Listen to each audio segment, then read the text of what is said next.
Caribbean Connections.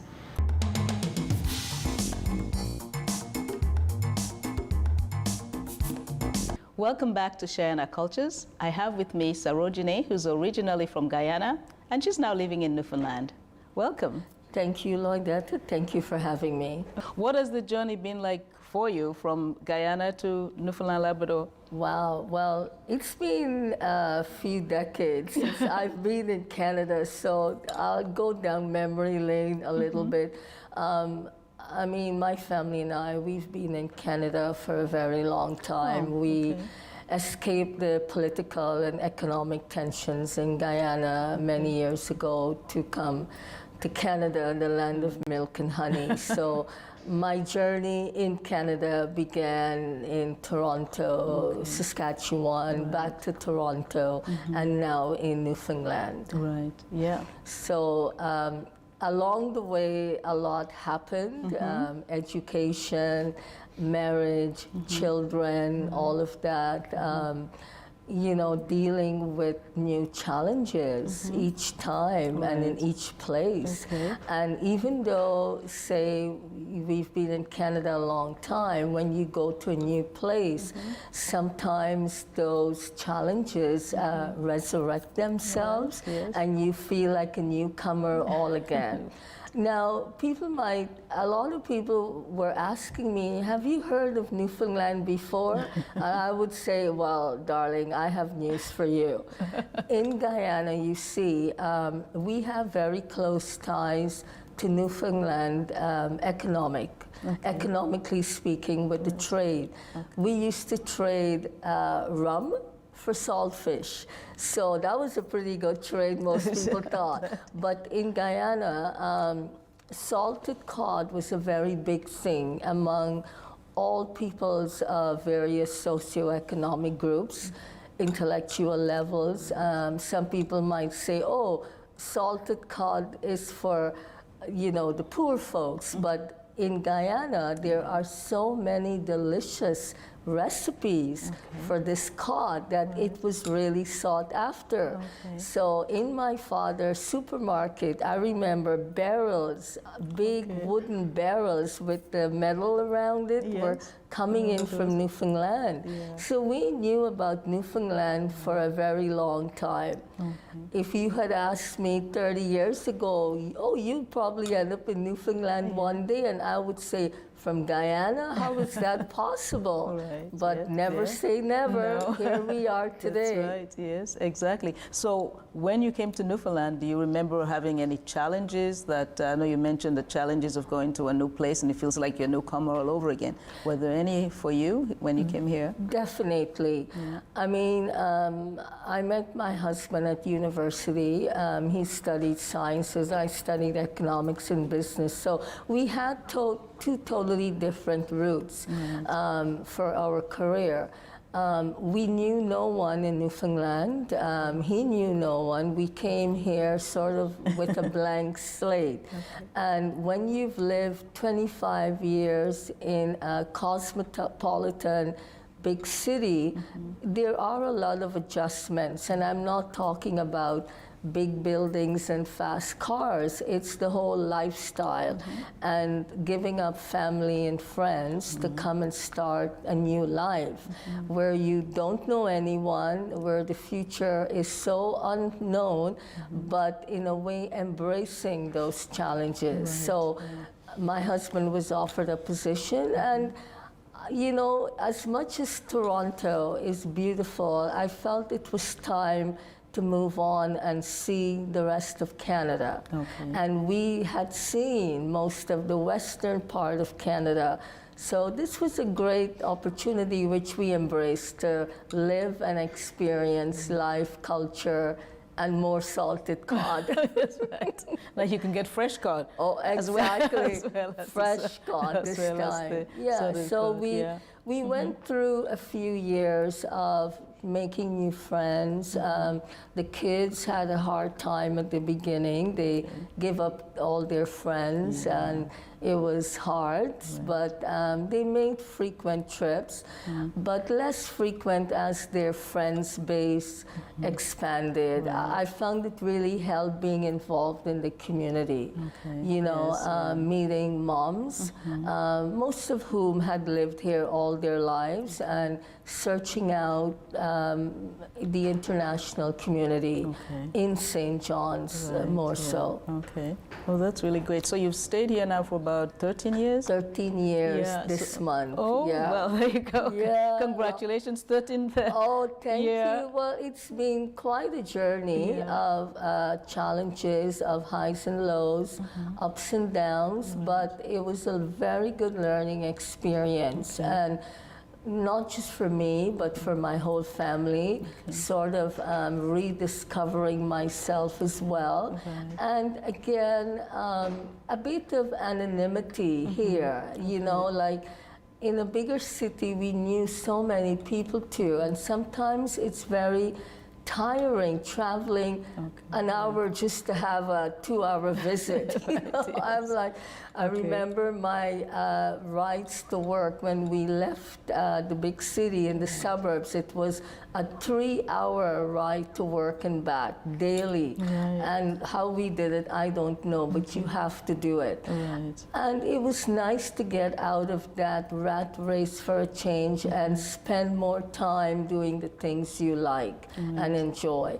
So it was an eye-opener too, that, you know, the world doesn't revolve around big places. There is so much happening in other parts of this beautiful country.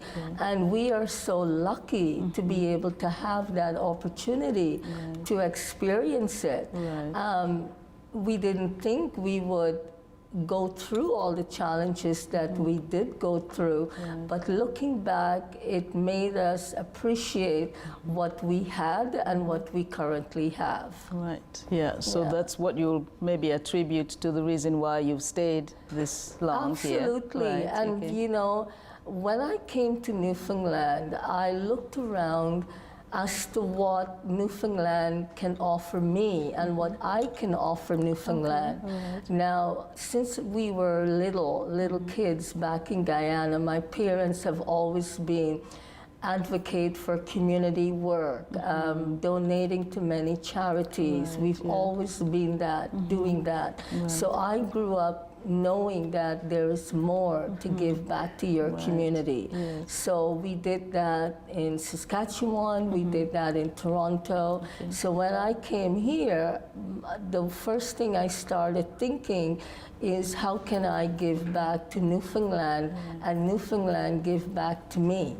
Because I didn't just want to lock myself at home and book flights every few months to go places. I'm like, well, I got to do something.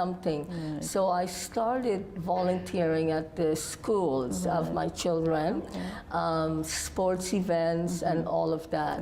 And that brought more satisfaction and happiness. Because being at home, looking out the window and not knowing anyone going by, and the wind and the cold, it was very dispiriting. And I'm thinking, oh God, what am I doing here? But then you have to embrace what is thrown at you.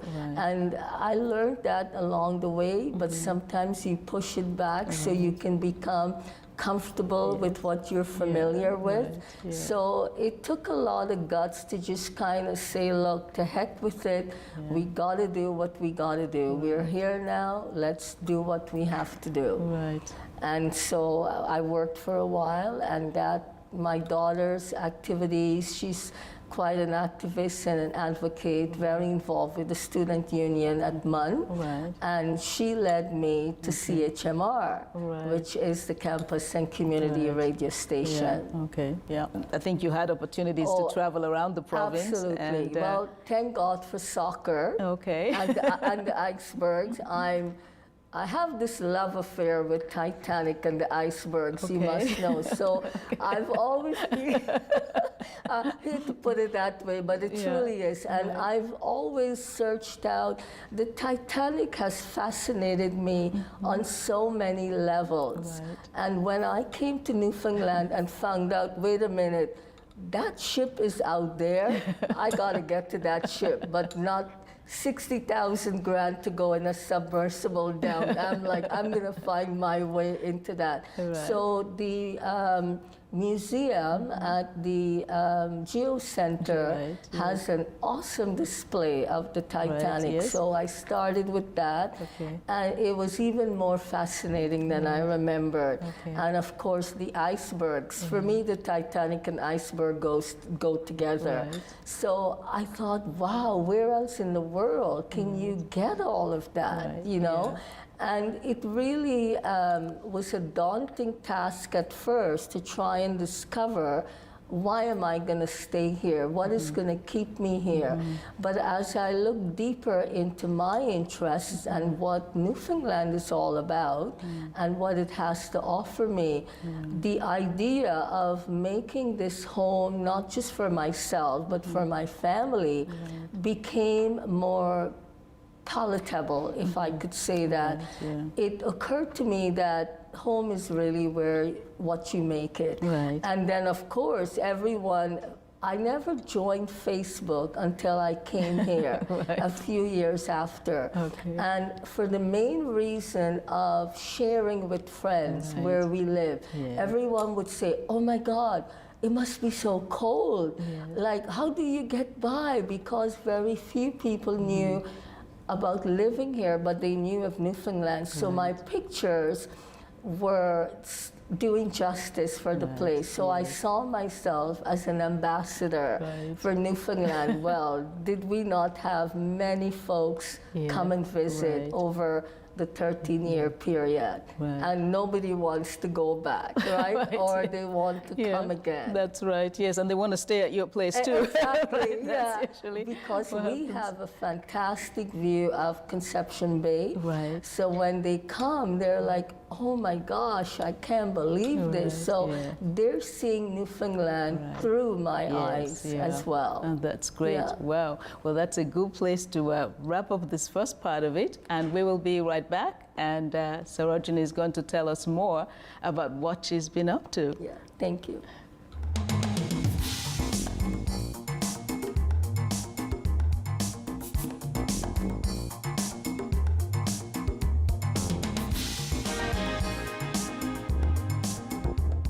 Welcome back to Sharing Our Cultures as we continue our conversation with Sarajini. Thank you. Oh, and you're welcome. Now, you are the creator, producer, and host of Caribbean Connections. Tell us more about that. Well, Caribbean Connections has a long history in my head. When I came to Newfoundland, I saw the CHMR sign for the radio station on Prince Philip Drive. And you know, we didn't know much about it at the time. We were all new, and then we found out it was a campus and community radio station. And right away, I got to thinking about something Caribbean, because I had come to Newfoundland after serving in various positions in different Caribbean organizations in Toronto, and the music and the culture and so much literature. I thought, well, how can I bring that to the people of Newfoundland? And I knew at that time many Newfoundlanders love to travel, and a lot had gone to the Caribbean. So for me, it was a no-brainer, but it's how do I go about it? So I didn't do anything for years, but I would always think about it, and my daughter started university, and she introduced me to a few folks, some of whom were linked to CHMR. So I got to thinking, well, oh my gosh, this is my opportunity. And that was 3 years ago. So I met with the station manager, and we talked about the program.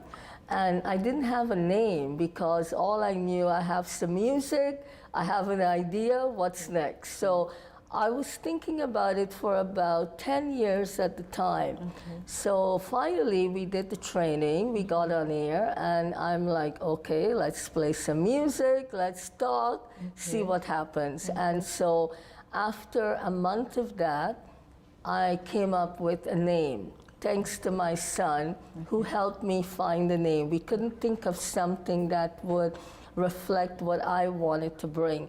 And I want to specify, I didn't want it to be a DJ style show, more to link the Caribbean to the rest of the world, to link Newfoundland, the Caribbean, to what we're offering. So I thought of a format for the program. And one of my main things was we have so many awesome, remarkable folks from the international community. How can I bring them to the forefront and highlight their achievements? So one of the biggest draw for me was that first year Black History Month. And I believe you were a guest in one of those episodes. So I started with that, interviewing guests. And so I said to myself, after meeting all these awesome people, I've got to meet more of these folks, man. I've been hiding too long in Newfoundland. So that led me to reinvent the show. And I know cricket was very big in Newfoundland in the 1800s, for people who don't know. And cricket is very big in the Caribbean. We used to pride ourselves on one of the best teams in the world. So I had to have cricket updates on the program. And so after that, we did storytelling, and I would try and tap into my resources, my family and friends, for the latest music, but also some oldies, because as I listened to the online radio shows from the Caribbean, they're all playing a lot of the oldies, and I had a vast collection. So the show became more of something that I wanted it to become. So I felt very good about it, and I would meet with my program station manager quite often to expand the type of guests we would have. So for instance, when the great Sir V.S. Naipaul, Nobel laureate, died a couple of years ago, in as much as I had never met him, I knew about V.S. for many, many years. And I did a feature on him. And V.S. Naipaul was of Hindu heritage. So I sort of paid tribute with Hindi music and his Indian heritage. You see, in Guyana, we have 6 main races: Indians, Africans, Chinese, Portuguese, and indigenous, Indians being the majority. So we celebrate so many cultures. It's just a diverse intercultural exchange every day in Guyana and the Caribbean. So I figured I had this wealth of knowledge as a child coming to Canada. How can I share that with Newfoundland? So that's what you had aimed, that was your objective with the Caribbean connection? Serendipitously, it was, but it evolved from me starting with 1 or 2 guests. And that led me to expand my horizons into what more can I do, not only for the university community, because a lot of the folks I have on the program are university students as well, who are doing some amazing work in activism and advocacy and business ventures and music ventures. So I'm telling you, I've learned a lot about music these last few years. But I also feel at the beginning, when I had the idea and did nothing, it was because I didn't feel comfortable. And I hadn't lived here long enough to really know what Newfoundlanders want and expect. And I figured I need to live here a little bit more and search out the community, both at the university and the community at large. Right. And you are doing an excellent job with that as well. Oh, because thank we listen to the music.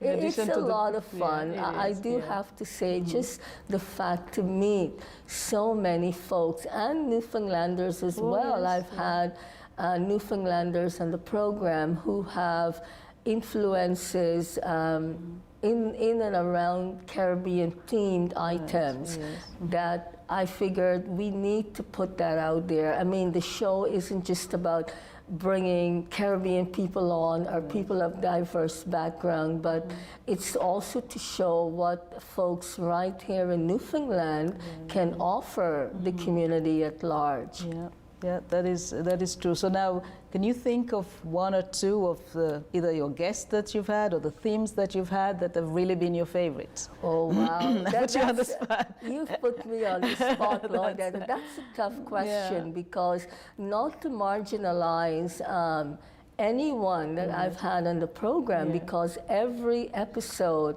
I hold dear to my heart and I value everyone sitting across from me. But in particular, I can just think of someone right now, only because I had never done this before, an erotic dancer right here in Newfoundland, who actually, her parents are lawyers, but she decided at 15 or 13, she's gonna go the route of becoming an erotic dancer, and now have done that. She has done that for 20 odd years. And I was fascinated with her journey. She was born in Ontario, but then she ended up in Newfoundland, has a lot of ties to the Caribbean community. And now she also has her own cooking show, or she gives advice on healthy food. So when I interviewed her, we not only talked about her dancing, but her healthy living and what she can offer to the community.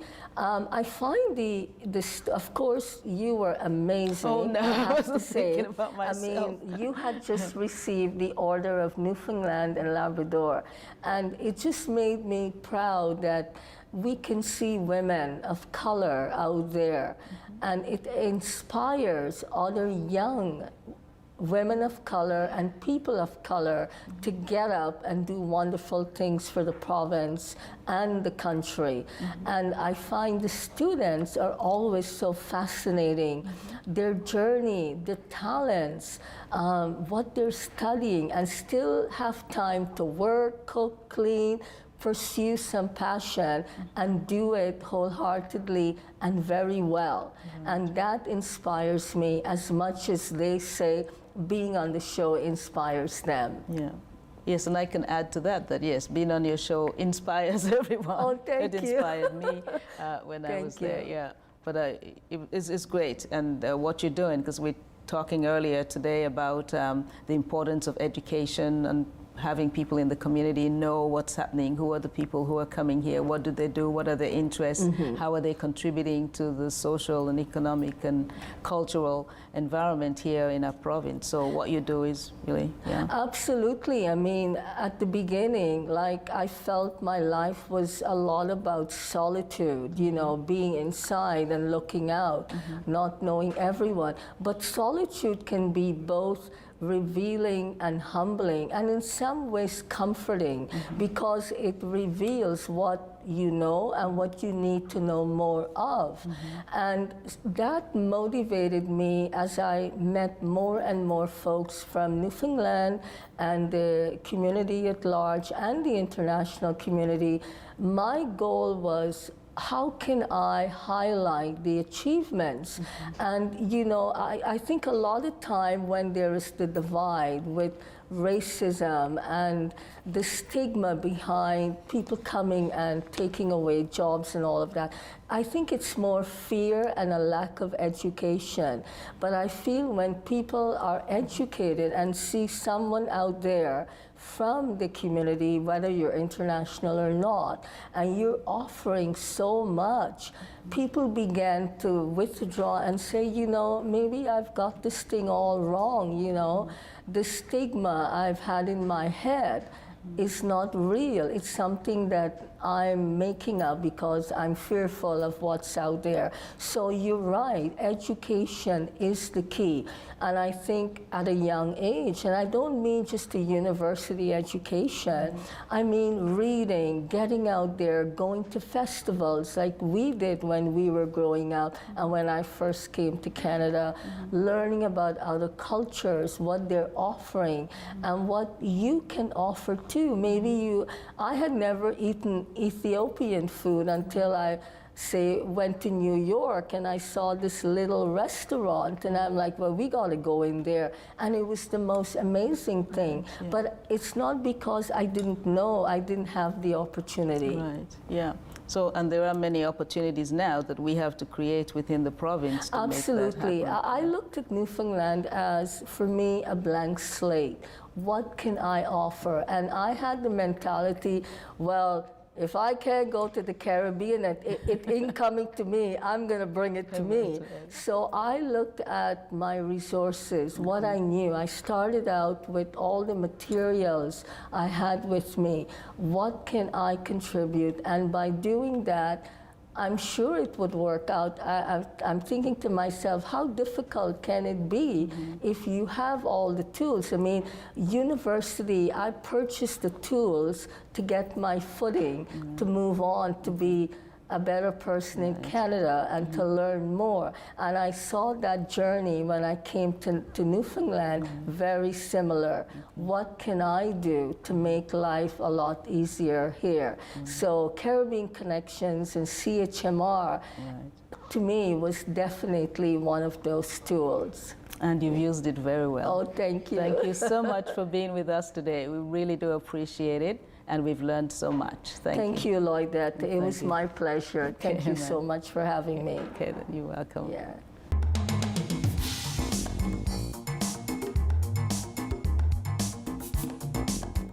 Thanks to Sarojini and to you for joining us today.